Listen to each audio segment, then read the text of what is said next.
میں مستجاب الدعوات بننا چاہتا ہوں. کتنی پیاری کوشچن ہے. مستجاب الدعوات کے معنی کیا ہے؟ میں جو دعا مانگوں وہ دعا قبول ہو جائے. ہم سارے بننا چاہیں گے. سبحان اللہ, مسئلہ ہی حل ہو گیا نا. میں جو دعا مانگوں قبول ہو جائے تو سارے پرابلم سالو. اچھا, پیارے آقا علیہ السلام نے کوئی بہت لمبا جواب نہیں دیا کہ اے سعد اتنے روزے رکھو, اتنے نمازیں پڑھو, اتنے سجدے کرو, اتنی تلاوت کرو, پھر تمہاری دعائیں قبول ہوں گی. نہیں, ون لائنر آنسر. اللہ کے نبی علیہ السلام فرماتے ہیں اے سعد اپنی غذا پاکیزہ کر لو تو مستجاب الدعوات بن جاؤ گے. سمپل. غذا پاکیزہ, روزی حلال, لقمے حلال, دعائیں قبول ہونا شروع ہو جائیں گی. تو پھر تو سارے مسئلے حل ہو گئے نا. اب دوسری ایک طرف حرام بہت سارا ہے, دعا قبول نہیں ہو رہی, پریشانی نہیں جا رہی, اور ایک طرف حلال ہے اور ہر دعا قبول ہو رہی ہے. بتاؤ کون سا راستہ اچھا ہے؟ کیوں پھر جاؤں میں حرام کی طرف؟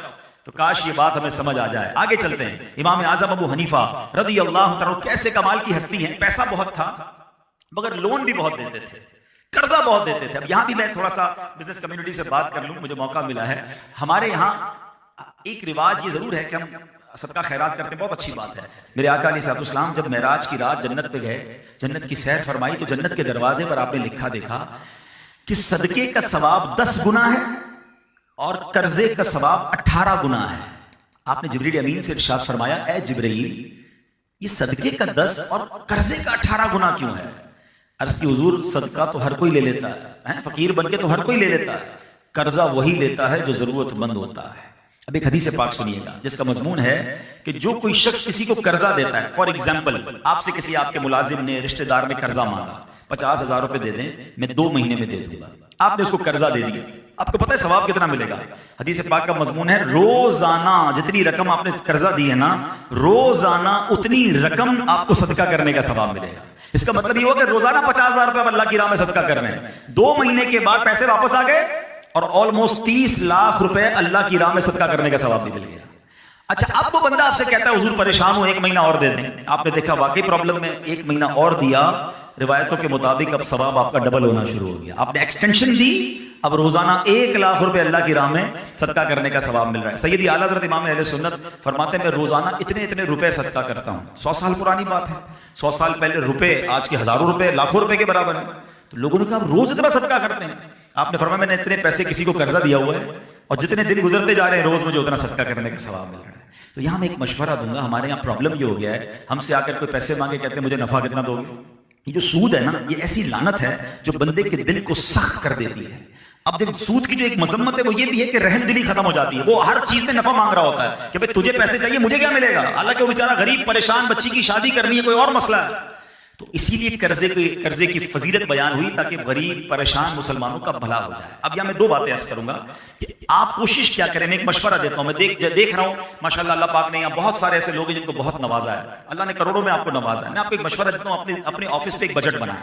مثال دیتا ہوں 1 ملین کا, 2 ملین کا, 5 ملین کا, جتنا آپ کو چانس دیا گیا ہے کہ درود پڑھ کر اپنی قسمت جگا لو, اپنے بھاگ جگا لو, اپنی نامہ اعمال میں نیکیاں لکھوا لو. تو ہمیں چاہیے کہ کثرت سے درود پاک پڑھتے رہا کریں. آئیے مل کر محبت کے ساتھ با آواز بلند درود پاک پڑھ لیں. صلو علی الحبیب صلی اللہ تعالی علی محمد صلی اللہ علیہ وسلم. ماہ شعبان میں جہاں بہت خوبصورت واقعات ہوئے, بڑے بڑے بزرگان دین کے عرس آتے ہیں, ان کے ایام آتے ہیں, وہاں ایک بڑی عظیم ہستی ہے ہم سب کا جن سے تعلق ہے, بلکہ یوں کہوں کہ ہم سب ان کے فالوورز ہیں, ان کے ہم مقلد ہیں. میری مراد امام اعظم ابو حنیفہ حضرت نعمان بن ثابت رضی اللہ تعالیٰ عنہ سے.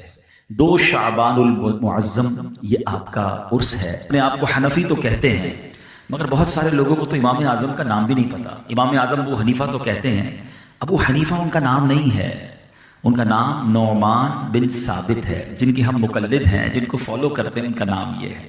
تو آج ان کی سیرت, ان کی کچھ بایوگرافی, اور اس بایوگرافی سے مجھے اور آپ کو کیا سیکھنے کو ملتا ہے. بڑا عجیب و غریب واقعہ آپ کی زندگی کا. کوفہ کی مسجد میں امام اعظم ابو حنیفہ وضو فرما رہے ہیں. پہلے یہ فضیلت ذہن میں رہے کہ روایتوں میں آتا ہے کہ جب بندہ وضو کرتا ہے, اے نمازیوں تمہیں مبارک ہو, اے وضو کرنے والوں آپ کو مبارک ہو, کہ جب بندہ وضو کرتا ہے تو چہرہ دھوتا ہے تو چہرے کے گناہ معاف ہو جاتے ہیں, ہاتھ دھوتا ہے تو ہاتھ کے گناہ معاف ہو جاتے ہیں, سر کا مسح کرتا ہے تو سر کے, اور پیر دھوتا ہے تو پیر کے گناہ معاف ہو جاتے ہیں. مگر یہ معاف ہوتے ہیں یا گناہ دھل جاتے ہیں, یہ روایتوں میں تو پڑھا, مگر اللہ نے امام اعظم ابو حنیفہ کو وہ نظر عطا فرمائی تھی کہ آپ وضو فرما رہے تھے تو آپ کے برابر میں ایک نوجوان وضو کر رہا تھا. آپ نے وضو کرتے کرتے اس کے ٹپکتے ہوئے قطروں کو دیکھ کر فرمایا اے بیٹا ماں باپ کی نافرمانی سے توبہ کر لے. شاکڈ، یعنی وہ سمجھ گیا کہ امام اعظم پہچان گئے. اس نے کہا جی حضور میں نے توبہ کی. اب آپ نے دوسرے شخص سے کہا جو وضو کر رہا تھا میرے بھائی بدکاری سے توبہ کر لے. وہ بھی حیران ہو گیا، کہتا حضور میں نے توبہ کی. ایک شخص کے وضو کے قطرے ٹپک رہے تھے، آپ نے کہا بھائی شراب نوشی سے گانے باجے سے توبہ کر لے. اگین وہ حیران تو ہو گیا لیکن پھر اس نے توبہ کی. اب جب یہ واقعہ ہوا تو امام اعظم ابو حنیفہ نے، یعنی یہاں یہ پتہ چل رہا ہے کہ اللہ پاک نے اپنے بندوں کو کیسی بصیرت اور کیسی نظر عطا فرمائی. مگر امام اعظم ابو حنیفہ کا کمال دیکھیں کہ آپ نے اللہ کی بارگاہ میں دعا کی کہ اللہ یہ کمال یہ مجھ سے واپس لے لے، کیونکہ اس نظر کی وجہ سے، اس بصیرت کی وجہ سے مجھے لوگوں کے عیب پتہ چل رہے ہیں. میرے برابر میں کوئی بندہ وضو کرتا ہے، مجھے پتہ چل جاتا ہے اس کا کون سا گناہ دھل رہا ہے اور مجھے معلوم ہو جاتا ہے اس کا عیب کیا ہے. اللہ میں لوگوں کے عیب نہیں دیکھنا چاہتا، مجھ سے یہ کمال واپس لے لے. سبحان اللہ. اور ایسا ہی ہوا، آپ کی دعا قبول ہو گئی اور پھر آپ کو لوگوں کے عیب نظر آنا بند ہو گئے. آپ اس سے دو باتوں کا اندازہ کیجئے کہ ایک تو اللہ پاک نے کمال کیسا دیا تھا، ان کی نظر کیسی تھی، وہ دیکھ لیتے تھے جو ہم نہیں دیکھ سکتے. مگر سوچ کیسی تھی کہ ہمیں لوگوں کے عیب نہیں دیکھنے. اب یہاں ہم سب کے لیے سبق ہے. ہمارے یہاں تو معاملہ ہی الٹا ہے. ہمارے یہاں بہت سارے لوگ تو دوربین لگا کے بیٹھے ہیں کہ عیب پتہ چل جائے، کرتا کیا ہے، اٹھتا کب ہے، سوتا کب ہے، جاتا کہاں ہے، کاروبار کیا کرتا ہے. بھائی نئی گاڑی لے لی، چیک تو کرو پیچھے کدھر سے پیسے آ رہے ہیں. نیا گھر فلاں سوسائٹی میں، ابھی تو گھر چھوٹا تھا اتنا بڑا کیسے ہو گیا. ٹینشن شروع ہو جاتی ہے. یعنی تلاش میں رہتے ہیں کسی کی ترقی کیسے ہوئی، کوئی آگے کیسے بڑھ گیا، کسی کو عروج کیسے ملا. اور اگر پتہ چل جائے، دیکھیں انسانوں کی بستی میں رہتے ہیں، میں اور آپ سارے انسان ہیں، فرشتہ تو کوئی نہیں ہے نا. تو انسان تو ہوتا ہی الانسان مرکب من الخطائی والنسیان. What is the definition of human being؟ پہلے یہ سمجھ لیجیے، انسان کی ڈیفینیشن ہی یہ ہے کہ انسان مرکب ہے، مکسچر ہے مسٹیکس کا اور بھول کا. یہ تو ہوگا، غلطیاں بھی ہوتی ہیں، انسان سے بھول بھی جاتا ہے. تو اگر کسی کا عیب پتہ بھی چل جائے، تھوڑی دیر کے لیے مان لیا کہ اس میں یہ پرابلم ہے یا اس کے گھر کا یہ مسئلہ ہے، اب کیا بنتی ہے میری اور آپ کی ذمہ داری؟ تو اسے عیب کو دوسروں کو بتانا، اس کو انجوائے کرنا. ارے بھائی پتہ چلا فلاں نے یہ کیا ہے، ہاں اس کے بیٹے کا یہ مسئلہ ہے. وہ بڑی بڑی باتیں نہیں کرتا، ہاں اس کی بیٹی کا یہ مسئلہ ہے. اور یہ میری بہنیں سن رہی ہیں، ان کو تو بس بال ملنے کی دیر ہے نا، پھر تو سیدھا جا کے سارے ہی پورے محلے کو بتانا ہے. کیوں؟ خود سوچئے، مسلمان کا یہ کام نہیں ہے. پہلے تو عیبوں کی جستجو میں نہ رہیں، عیب تلاش کرنے کی فکر میں نہ رہیں. اور اگر پتہ چل جائے تو اس کو ایسے بھول جائیں یا ایسے دبا دیں جیسے اپنے عیب کو چھپاتے ہیں. اب میں آپ کو دو حدیثیں سنانا چاہتا ہوں. امام اعظم ابو حنیفہ سے محبت کرنے والے بیٹھے ہیں، امام اعظم ابو حنیفہ کو فالو کرنے والے بیٹھے ہیں، پھر ان کی سیرت سے کچھ سیکھ کر بھی تو جائیں نا. اللہ کے آخری نبی رسول عربی صلی اللہ تعالی علیہ وسلم فرماتے ہیں، یہ حدیث مسلم شریف میں ہے، نبی پاک نے فرمایا جو کسی مسلمان کی تکلیف کو دور کرے، اللہ عز و جل قیامت کی تکلیفوں میں سے اس کی تکلیف کو دور فرمائے گا. Whenever you find anybody، جب آپ کو کوئی شخص نظر آئے جو کسی پرابلم میں ہے، اگر آسانی ہے اس کی تکلیف دور کریں. اچھا یہ بھی بڑا مسئلہ ہے، ہم لوگوں کی مشکلوں کو دور کرنے کا مطلب یہ سمجھتے ہیں کہ یار پیسے خرچ کرنے پڑیں گے. ہر چیز پیسے سے دور نہیں ہوتی. اگر یہ فارمولہ درست ہے کہ پیسے خرچ کرنے سے تکلیف دور ہوتی ہے تو پھر تو کوئی پیسے والا تکلیف میں ہی نہ رہے، مشکل میں ہی نہ رہے. ایسا نہیں ہے. کہیں محبت سے تکلیف دور ہو جاتی ہے، کہیں حوصلہ دینے سے تکلیف دور ہو جاتی ہے، کہیں کسی سے اچھی بات کرنے سے اس کی تکلیف دور ہو جاتی ہے، کہیں کسی کی اچھی جائز سفارش کرنے سے تکلیف دور ہو جاتی ہے. ہمارا پہلے ذہن بن جائے کہ مسلمانوں کی تکلیفیں دور کرنی ہے. نبی پاک فرماتے جو کسی کی تکلیف دور کرے، اللہ کریم قیامت کی تکلیفوں میں سے اس کی تکلیف دور فرمائے گا. Look at the reward. وہاں کوئی مدد کرنے والا نہیں ہوگا. آپ یہاں شاید بہت تھوڑی دیر میں کسی کی تکلیف دور کر دیں، مگر قیامت کی تکلیف دور ہونا اٹس اے بگ ریوارڈ، بہت بڑا انعام ہے. مگر اس حدیث کا جو اگلا حصہ ہے جو میرے ٹاپک سے متعلق ہے، آقا علیہ الصلوۃ والسلام فرماتے ہیں جو کسی مسلمان کی عیب پوشی کرے، عیب پتہ چل گیا، آپ کے سامنے ریویل ہو گیا اس کا فالٹ، اب چھپا دے، عیب پوشی کرے تو خدائے ستار قیامت کے روز اس کی عیب پوشی فرمائے گا. ہائے ہائے ہائے، قیامت کے دن میرے عیب نہ کھلیں. ہم سب یہی چاہتے ہیں نا. کتنے عیب ہیں کبھی سوچا ہم نے؟ لوگوں سے چھپا کر گناہ کرتے ہیں، لوگوں کو پتہ نہ چلے، ہماری یہ فکر ہوتی ہے ارے بھائی فلاں کو نہ پتہ چل جائے، فون بند کر دو، لائٹ بند کر دو، علاقہ تبدیل کر دو. کتنے جتن کرتے ہیں لوگوں سے چھپانے کے لیے.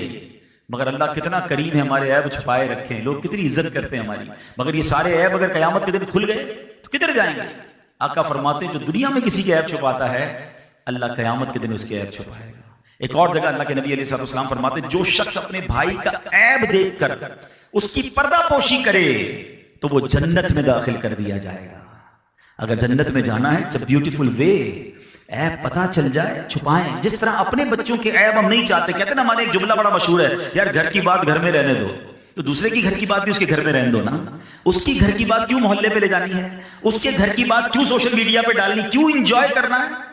عربی کا ایک مقولہ یاد کر لیجئے، بڑا خوبصورت ورڈ ہے، من ضحکا ضحکا، جو ہنستا ہے اس پر بھی ہنسا جائے گا۔ تو لوگوں پر ہنستے ہیں نا، مذاق اڑاتے ہیں، دیکھا اس کے بچے نے، دیکھا اس کی فیملی نے، دیکھا اس نے یہ کیا، کبھی بھی نہیں۔ کہیں ایسا نہ ہو تھوڑے دنوں بعد یہ آپ پر آفت آ جائے، پتہ بھی چل گیا، عیب چھپائیں۔ سبحان اللہ۔ امام اعظم ابو حنیفہ رضی اللہ عنہ کی سیرت سے یہ بات ہمیں سیکھنے کو ملتی ہے۔ اب آئیے میں تھوڑا سا آپ کا تعارف، آپ کی بایوگرافی، جیسے میں نے کہا جو ہم سب کو پتہ ہونی چاہیے۔ آپ کا نام نعمان، آپ کے والد کا نام ثابت، آپ کی کنیت ابو حنیفہ اور لقب امام اعظم ہے۔ آپ سن 80 ہجری میں کوفہ میں پیدا ہوئے، 70 سال کی عمر پائی، 2 شعبان المعظم 150 ہجری میں آپ نے وفات پائی۔ آج بھی آپ کا مزار بغداد معلیٰ میں ماشاءاللہ لاکھوں عاشقان رسول کے لیے مرجع خلائق ہے۔ آپ ائمہ اربعہ یاد رکھیے گا، 4 امام ہیں، امام اعظم ابو حنیفہ، امام شافعی، امام مالک، امام احمد بن حنبل رضی اللہ تعالیٰ عنہ مجمعین۔ یہ برحق ہے، یہ چاروں برحق ہیں، چاروں کے خوش عقیدہ مقلدین آپس میں بھائی بھائی ہیں۔ امام اعظم ابو حنیفہ ان چاروں اماموں میں سب سے بلند مرتبہ ہیں، اور اس کی ایک وجہ یہ ہے کہ آپ تابعی ہیں۔ تابعی کس کو کہتے ہیں؟ نبی پاک علیہ السلام کو کسی نے ایمان کی حالت میں دیکھا یا پیارے آقا کی صحبت پائی اور اس کا ایمان پر انتقال ہوا، وہ صحابی، اور جس نے صحابی کو ایمان کی حالت میں دیکھا یا اس کی صحبت پائی تو وہ تابعی، اور اس کا خاتمہ بھی ایمان پر ہوا ہو۔ تو امام اعظم ابو حنیفہ یہ تابعی بزرگ ہیں، آپ نے صحابہ کرام سے ملاقات کی، صحابہ کرام کی صحبت کا آپ کو شرف بھی ملا۔ امام اعظم ابو حنیفہ بہت بڑے بزنس مین بھی تھے، یہاں بھی بزنس کمیونٹی کے لوگ موجود ہیں، لیکن اس کے ساتھ ساتھ علم کے بھی امام ہیں۔ آپ ایسے علم کے پہاڑ ہیں کہ بڑے بڑے علماء حیران ہیں آپ کے علم کے آگے، اور ساتھ ساتھ آپ کی عبادتوں کا عالم بھی بہت نرالا تھا۔ بعض اوقات انسان جب بزنس میں بیزی ہوتا ہے، پڑھائی لکھائی میں بیزی ہوتا ہے، تو نفلی عبادتوں کے حوالے سے اس کا ذہن نہیں ہوتا۔ امام اعظم ابو حنیفہ کا یہ حال تھا کہ آپ نے 55 حج کیے، اور آپ جب مکہ مکرمہ میں حج کرنے گئے، باب کعبہ آپ کے لیے کھولا گیا، آپ کعبہ مشرفہ کے اندر داخل ہوئے، اور کعبے میں 2 رکعت کے اندر آپ نے پورا قرآن پاک ختم کیا، دیر تک مناجات کرتے رہے، مشغول دعا تھے کہ بیت اللہ کے گوشے سے غیب سے آواز آئی، تم نے اچھی طرح ہماری پہچان حاصل کی اور خلوص کے ساتھ خدمت کی، ہم نے تم کو بخشا، اور قیامت تک تمہارے مذہب پر جو ہوگا، یعنی جو تمہاری تقلید کرے گا، اس کی بھی بخشش فرما دی۔ تو اے حنفیوں تمہیں مبارک ہو۔ امام اعظم جب مدینہ منورہ گئے، نبی پاک کی بارگاہ میں سلام عرض کیا، السلام علیکہ یا سید المرسلین، تو روضہ انور سے جواب آتا ہے، وہاں موجود لوگ یہ آواز بھی سنتے ہیں، وعلیکہ السلام یا امام المسلمین۔ یہ مرتبہ آپ کو حاصل ہوا، اور سبحان اللہ، امام اعظم ابو حنیفہ کی شان یہ ہے، آپ مسلسل 30 سال تک روزے سے رہے، 30 سال تک ایک رکعت میں آپ قرآن پاک ختم کرتے رہے، اور 45 سال تک آپ نے عشاء کے وضو سے فجر کی نماز ادا کی۔ یہ عبادت کا عالم تھا۔ تقوی کا عالم یہ ہے، جیسے میں نے آپ کو بتایا کہ آپ بہت بڑے بزنس مین ہیں، تو آپ بلینر تھے اس زمانے کے، تو ایک بار آپ کہیں نماز کے لیے گئے، تو آپ نے اپنے سیلز مین کو بتایا کہ یہ کپڑا ہے جس میں یہ فالٹ ہے، اگر کوئی کپڑا خریدنے آئے تو عیب بتا کر اسے بیچنا، اس کو بغیر بتائے نہ بیچنا۔ آپ جب واپس آئے تو آپ نے دیکھا کہ وہ کپڑا سیل آؤٹ ہو چکا ہے۔ آپ نے اپنے سیلز مین سے پوچھا کہ اس کپڑے کا کیا ہوا؟ تو کہا حضرت ایک بندہ آیا، اچھے ریٹ دیے، میں نے بیچ دیا۔ تو آپ نے فرمایا تم نے اسے عیب بتایا تھا؟ اس نے کہا حضرت عیب بتانا تو میں بھول گیا۔ اللہ اکبر، آج ہمارا سیلز مین ہو اور ہمیں بتائے جناب میں نے گھٹیا مال اچھے ریٹ میں بیچ دیا، گاہک کو پتہ بھی نہیں لگا، ہم کہتے شاباش بیٹا تو بڑی ترقی کرے گا۔ ایسے سیلز مین چاہیے جو ہمارا سارا مال بیچ دے۔ امام اعظم اس پہ ناراض ہوئے، اور اس پورے دن میں جتنی بھی سیل ہوئی تھی جو کہ ہزاروں درہم تھے، آپ نے سب کے سب اللہ کی راہ میں خیرات کر دیے۔ آپ نے فرمایا وہ مال مجھے نہیں چاہیے جو بغیر عیب بتائے، بغیر گاہک کو مطمئن کیے مال بیچا گیا۔ پھر امام اعظم کی سیرت سے کچھ سیکھنا ہے. بیان تو بہت سارے ہو سکتے ہیں مگر میں چاہتا ہوں جس امام کو میں اپنا امام مانتا ہوں, آپ بھی حنفی موجود ہیں, دنیا میں کروڑوں حنفی موجود ہیں, اب ان کی سیرت کو سنیں بھی اور کچھ امپلیمنٹیشنز کریں. تو ایک بات یاد رکھیے, جھوٹ بول کر مال تو بک جاتا ہے, عیب چھپا کر سیل تو ہو سکتی ہے, لیکن اگر حرام روزی ہے تو یہ برکت نہیں لاتی ہے. اگر پیسے جمع بھی ہو جائیں تو سکون چلا جاتا ہے. ایک جملہ اپنے دل میں بٹھا لیجئے, کبھی بھی آپ کے ذہن میں یہ خیال آئے نا کہ یار فلاں آگے بڑھ گیا, میں پیچھے رہ گیا, میں جھوٹ نہیں بولوں گا تو میرا کاروبار کیسے ہوگا, ساری مارکیٹ جناب دھوکہ دیتی ہے, میں اکیلا ایمانداری سے چلوں گا تو کیسے آگے بڑھوں گا. تو ایک بات یاد رکھیے گا, جو میرے نصیب میں ہے نا مجھ سے کوئی وہ چھین نہیں سکتا, اور جو میرے نصیب میں نہیں وہ مجھے کوئی دے نہیں سکتا. تو جب جو میرے نصیب میں ہے مجھے مل کر رہے گا تو پھر جھوٹ بولنے کی کیا ضرورت ہے, پھر حرام کمانے کی کیا ضرورت ہے. اور ایک اور بات یاد رکھیے, حرام زیادہ بھی ہو اس میں سکون نہیں ہے, حلال تھوڑا بھی ہو تو اس پہ بہت سکون ہوتا ہے, اس پہ بڑی برکت ہوتی ہے. ایکچولی پرابلم پتہ ہے کیا ہے, ہم لوگوں نے برکت کی ڈیفینیشن کوئی اور بنا لی ہے. ہم سمجھتے ہیں جس کے پاس بہت پیسہ ہو, بڑے بنگلے ہوں, بہت ساری گاڑیاں ہوں, وہ برکت والا ہے. نہیں, برکت کوانٹٹی میں نہیں ہے, یہ جملہ یاد کر لیں, برکت کوالٹی میں ہے. اربوں روپے ہو اور سکون نہ ہو, صحت اچھی نہ ہو, فیملی اور بچے فرما بردار نہ ہو, گھر میں روز ٹینشن ہو, مجھے بتاؤ یہ پیسے برکت والے ہیں؟ تھوڑے پیسے ہوں, حلال ہوں, کوئی بیماری نہ ہو, سکون کی نیند آتی ہو, بچے نیک نمازی ہوں, ماں باپ کے فرما بردار ہوں, کوالٹی آف لائف بہترین ہے نا. تو برکت اس شے کا نام ہے. تو برکت ہمیشہ حلال میں ہوتی ہے. اچھا پھر شیطان کیا کرتا ہے, ابھی جیسے ماہ رمضان آنے والا ہے, ماشاءاللہ بہت سارے لوگ صدقہ و خیرات دیں گے, زکوٰۃ دیں گے, اللہ کی راہ میں خرچ کریں گے, بہت اچھی بات ہے. مگر بعض اوقات حرام کمانے والے کو شیطان پتہ کیا ذہن میں بیلنس شیٹ بناتا ہے, وہ بھی تو مردود ہے نا, کہ یار ٹھیک ہے جھوٹ بھی بولتا ہے, رشوت کا کام بھی تو کرتا ہوں, سود کا کام بھی چل رہا ہے, لیکن میں زکوٰۃ بھی تو دیتا ہوں نا, میں غریبوں کی مدد بھی کرتا ہوں, میں مسجد بھی بنا دیتا ہوں, تو یہ جو غلط کرتا ہوں تھوڑا بعد میں صحیح کرتا ہوں, تو یہ بیلنس شیٹ لیول ہو جائے گی. یہ لیول نہیں ہوگی. یاد رکھیے گا, ایک جملہ یاد رکھیے, اللہ پاک ہے اور پاک مال ہی قبول فرماتا ہے, اللہ ناپاک مال قبول نہیں فرماتا ہے. آپ سوچئے, اس کو اس طرح سمجھیے کہ آپ کسی بادشاہ کے پاس جائیں اور ایک بہت خوبصورت تحفہ دے کر آئیں, بڑی خوبصورت پیکنگ ہو, ریپنگ ہو, اور آپ وہ تحفہ دے کے چلے جائیں. بعد میں جب بادشاہ ہے آ کر جب اس پیکٹ کو کھولے تو اس کے اندر ایک بوتل نکلے جس میں پیشاب بھرا ہوا, تو بادشاہ راضی ہوگا یا خوش ہوگا یا ناراض ہوگا؟ پیکنگ بڑی اچھی تھی مگر اس پیکنگ کے اندر سے کیا نکلا, ناپاک. بادشاہ کہے گا مجھے ایسا تحفہ دے کر دے. تو جو لوگ حرام کما کر اللہ کی راہ میں خرچ کر رہے ہیں نا, اور سیٹسفائی ہو رہے ہیں, یار میں اس لیے تو کر رہا ہوں کہ غریبوں کی مدد کرنی ہے, غریبوں کی شادیاں کرواتا ہوں, میں جناب حج بھی کر رہا ہوں, عمرے بھی کر رہا ہوں, یہ بھول ہے آپ کی. ناپاک مال اللہ کی بارگاہ میں قبول نہیں ہے. تھوڑا کریں مگر حلال کریں. تو یہ بات سیکھیے امام اعظم سے کہ اب آپ کے سیلز مین نے بیان نہیں کر پایا کپڑے کا فالٹ, آپ نے وہ سارا مال اللہ کی راہ میں صدقہ کر دیا. ہم کہتے ہیں آنے تو جدھر سے بھی آ رہا ہے بھائی, نہیں میرے پیارے اسلام بھائی, ہم کتنا کھا لیں گے. میں بڑی لاجیکلی بات کرنے جا رہا ہوں, ویپاری لوگ بیٹھے ہیں, اگر یہ کاش بات سمجھ آ جائے نا. میں نے بہت کیلکولیشن کی, اصل میں ذرا غور سے سنیے گا. میں نے کیلکولیشن کی کہ میں جتنا کماتا ہوں, آپ جتنا کماتے ہیں, اپنی لائف میں اپنی کمائی کا کتنا پیسہ استعمال کرتے ہیں اپنی ذات پر, پرسنلی اپنے اوپر. میکسیمم آپ 5% خرچ کر پاتے ہیں. 100 روپے کمائے نا, اگر پوری لائف کو کیلکولیٹ کر لیں, میری ذات پر میں اپنے کمائے ہوئے کتنے پیسے خرچ کرتا ہوں, 5%. باقی کیا ہوتا ہے, بچے کھاتے ہیں, فیملی کھاتی ہے, یا میں چھوڑ کے مر جاتا ہوں. ایسا ہی ہے نا. اب میرا جملہ سنیے گا, کمانا 100 ہے, اپنے اوپر خرچ 5 کرنا ہے, اور جواب بھی 100 کا دینا ہے. اگر میں نے حرام کمایا, پرسنٹ تو 5 خرچ کیا نا اپنے اوپر, مار 100 کی کھاؤں, جواب 100 کا دوں باقی لوگوں کے لیے. کل تو قیامت کے دن بچے بھی کھڑے ہو جائیں گے اللہ کی بارگاہ میں, یا اللہ ہمیں کیا پتا والد کہاں سے لاتا تھا, یہ حرام کماتا تھا, ہم انجوائے کرتے تھے, ہم تو مارے گئے نا. اپنی ذات پر 5% خرچ کرنا ہے اور جواب 100% کا دینا ہے. مار 100% کی کیوں کھاؤں بھائی میں, تو کیوں نہ تھوڑا ہی کماؤں اور وہ حلال کما لوں. جب خرچی میں نے اپنی ذات پہ تھوڑا کرنا ہے, باقی لوگوں نے کھانا ہے, تو مجھے کیا پڑی ہے میں حرام کام کی طرف جاؤں. کاش یہ بات لاجیکلی سمجھنے والی ہے. جتنا بھی جمع کر لیں آپ خرچ نہیں کر پاتے اپنی ذات پر, تو لیکن جواب تو اللہ کی بارگاہ میں آپ نے دینا ہے نا.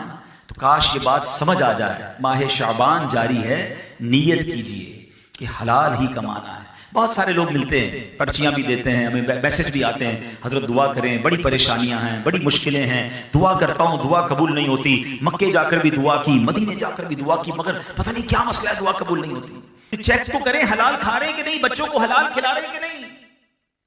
اور اب اسی کے اپوزٹ ایک بات سنیے گا، ایمان افروز بات. حضرت Saad bin Abi Waqqas, he was عشرہ مبشرہ، ہی واز صحابی فرام عشرہ مبشرہ. 10 صحابہ میں سے یہ خوش نصیب صحابی ہیں جن کو جنت کی بشارت ملی. مگر کیا ریلیونٹ، کیا بیوٹیفل کوسچن کیا نبی پاک سے، یا رسول اللہ صلی اللہ تعالی علیہ وسلم، میں مستجاب الدعوات بننا چاہتا ہوں. کتنی پیاری کوسچن ہے. مستجاب الدعوات کے معنی کیا ہے؟ میں جو دعا مانگوں وہ دعا قبول ہو جائے. ہم سارے بننا چاہیں گے. سبحان اللہ، مسئلہ ہی حل ہو گیا نا. میں جو دعا مانگوں قبول ہو جائے تو سارے پرابلم سالو. اچھا، پیارے آقا علیہ السلام نے کوئی بہت لمبا جواب نہیں دیا کہ اے سعد اتنے روزے رکھو، اتنے نمازیں پڑھو، اتنے سجدے کرو، اتنی تلاوت کرو، پھر تمہاری دعائیں قبول ہوں گی. نہیں، ون لائنر آنسر. اللہ کے نبی علیہ السلام فرماتے ہیں اے سعد اپنی غذا پاکیزہ کر لو تو مستجاب الدعوات بن جاؤ گے. سمپل. غذا پاکیزہ، روزی حلال، لقمے حلال، دعائیں قبول ہونا شروع ہو جائیں گی. تو پھر تو سارے مسئلے حل ہو گئے نا.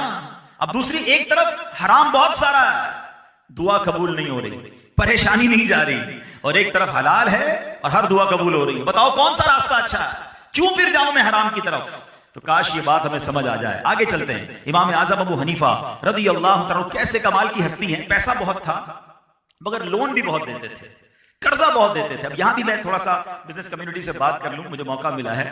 ہمارے یہاں ایک رواج یہ ضرور ہے کہ ہم صدقہ خیرات کرتے ہیں، بہت اچھی بات ہے. میرے آقا علیہ السلام جب معراج کی رات جنت پہ گئے، جنت کی سیر فرمائی، تو جنت کے دروازے پر آپ نے لکھا دیکھا کہ صدقے کا ثواب 10 گنا ہے اور قرضے کا ثواب 18 گنا ہے. آپ نے جبریل امین سے ارشاد فرمایا اے جبرائیل، یہ صدقے کا 10 اور قرضے کا 18 گنا کیوں ہے؟ عرض کی حضور صدقہ تو ہر کوئی لے لیتا ہے، فقیر بن کے تو ہر کوئی لے لیتا ہے، قرضہ وہی لیتا ہے جو ضرورت مند ہوتا ہے. اب ایک حدیث پاک سنیے گا جس کا مضمون ہے کہ جو کوئی شخص کسی کو قرضہ دیتا ہے، فار ایگزامپل آپ سے کسی آپ کے ملازم نے، رشتہ دار نے قرضہ مانگا، 50,000 روپے دے دیں، میں 2 مہینے میں دے دوں گا. آپ نے اس کو قرضہ دے دیا، آپ کو پتہ ہے ثواب کتنا ملے گا؟ حدیث پاک کا مضمون ہے روزانہ جتنی رقم آپ نے قرضہ دی ہے نا، روزانہ اتنی رقم آپ کو صدقہ کرنے کا ثواب ملے گا. اس کا مطلب یہ ہو کہ روزانہ 50,000 روپے اللہ کی راہ میں صدقہ کر رہے ہیں، 2 مہینے کے بعد پیسے واپس آ گئے اور آلموسٹ 30 لاکھ روپے اللہ کی راہ میں صدقہ کرنے کا ثواب بھی مل گیا.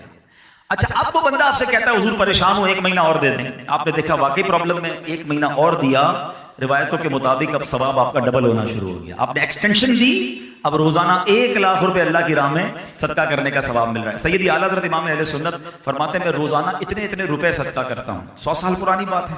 100 سال پہلے روپے آج کے ہزاروں روپے، لاکھوں روپے کے برابر ہیں. تو لوگوں نے کہا روز اتنا صدقہ کرتے ہیں. آپ نے فرمایا میں نے اتنے پیسے کسی کو قرضہ دیا ہوا ہے اور جتنے دن گزرتے جا رہے ہیں روز مجھے اتنا صدقہ کرنے کا ثواب مل رہا ہے. تو یہاں میں ایک مشورہ دوں گا. ہمارے یہاں پرابلم یہ ہو گیا ہے، ہم سے آ کر کوئی پیسے مانگے کہتے ہیں مجھے نفع کتنا دو گے. یہ جو سود ہے نا، یہ ایسی لعنت ہے جو بندے کے دل کو سخت کر دیتی ہے. اب جب سود کی جو ایک مذمت ہے وہ یہ بھی ہے کہ رحم دلی ختم ہو جاتی ہے. وہ ہر چیز میں نفع مانگ رہا ہوتا ہے کہ بھئی تجھے پیسے چاہیے، مجھے کیا ملے گا؟ حالانکہ وہ بیچارہ غریب پریشان بچی کی شادی کرنی ہے، کوئی اور مسئلہ ہے.